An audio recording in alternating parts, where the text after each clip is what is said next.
Hello everybody, welcome to my YouTube channel Homeopathy Super Sessions by Dr. Jagose.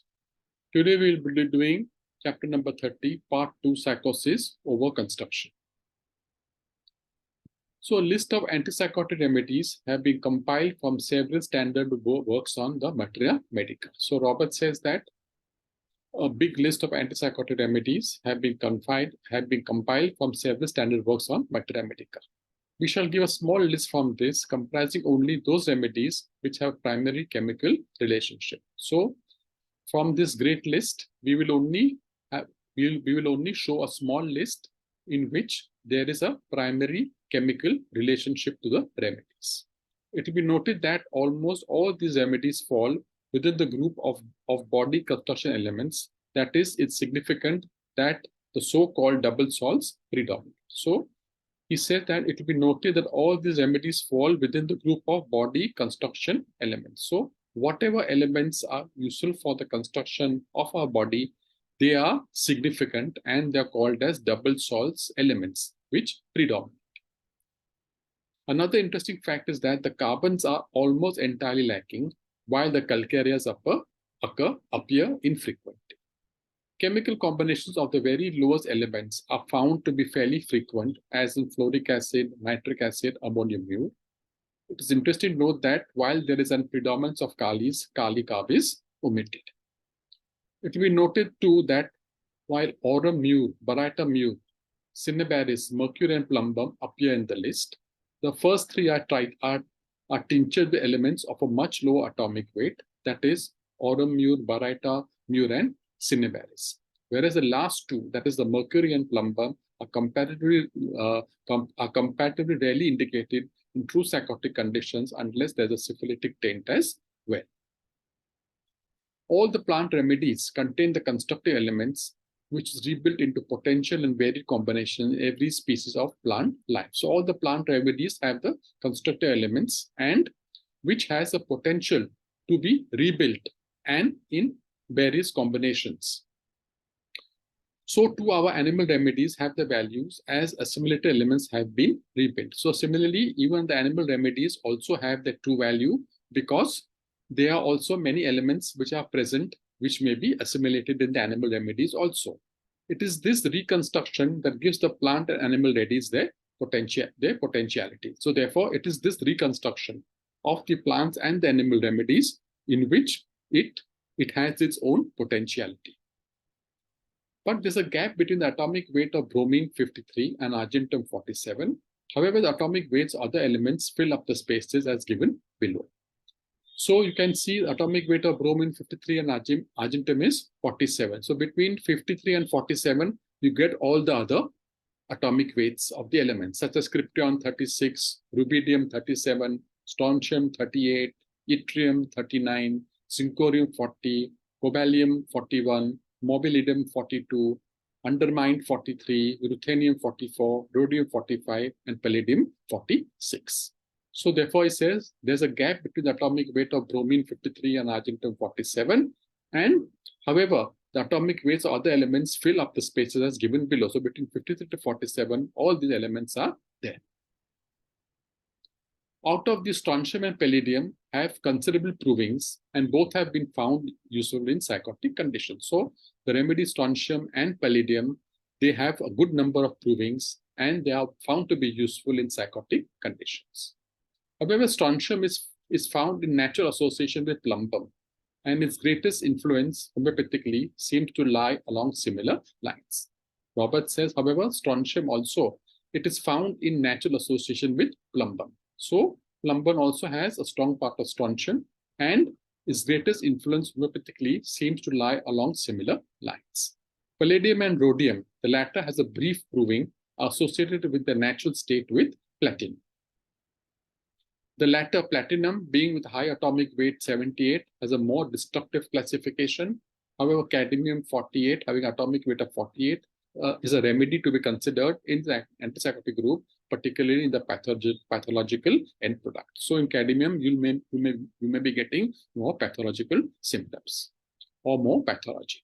Some of the elements that come up within the range of constructive group yet have been defined as having constructive roles have been detected by the spectrograph in milk. So those elements which fall under the constructive group and they have constructive roles, they have been detected by the spectrography in milk.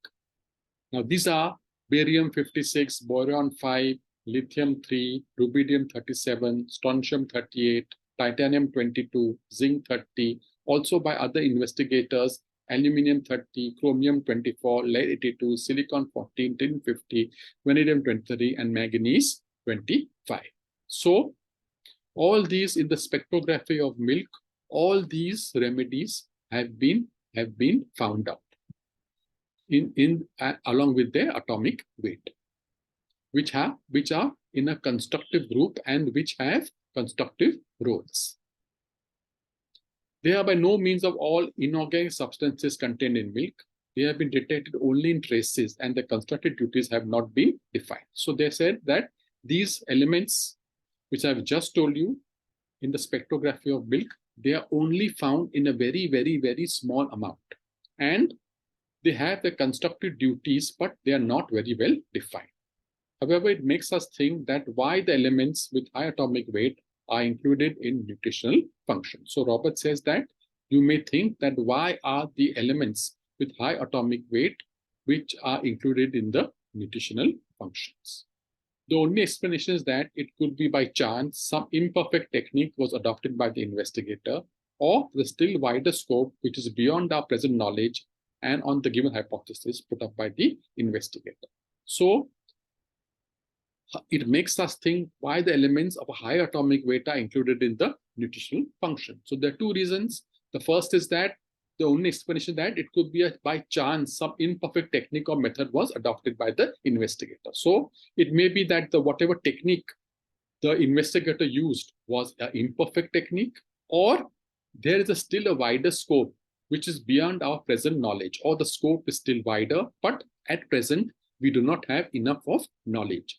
And on the given hypothesis put up by the investigator. And whatever hypothesis is put up by the investigator, still we do not have enough knowledge at present, but later on or in the future, we may discover something new which may have a still wider scope.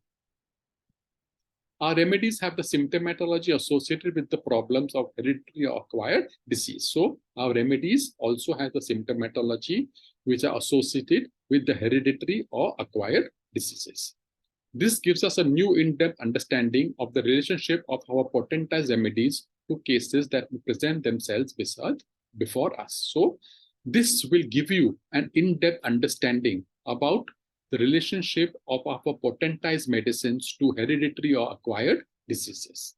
Thus, it becomes more important to care for the patient rather than to justify the reason of a potentized medicine and symptomatology obtained. So therefore, Robert says that it becomes more important to take care of our patient rather than to reason out how our medicines are potentized and what symptomatology it has and how our medicines act. He said, do not waste your time on that, but please concentrate on to take care of your patient.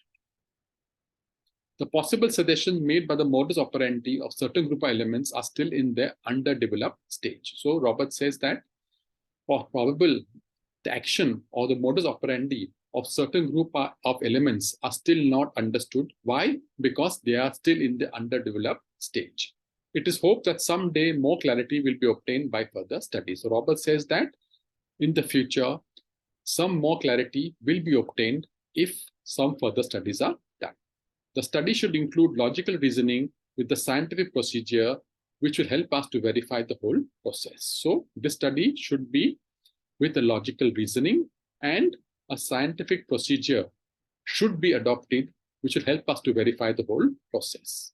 This will definitely make homeopathy the most logical and consistent system of the healing art. So if we do our study with proper logical reasoning, with proper scientific procedure, then we will make the system of the homeopathic system of medicine a most logical and consistent system of the healing art. So that's all what Robert wants to tell you in this chapter. If you're new to new to the channel, please do subscribe to my channel. Up to date, it has 176 videos. Please do like, comment, and share. Thank you.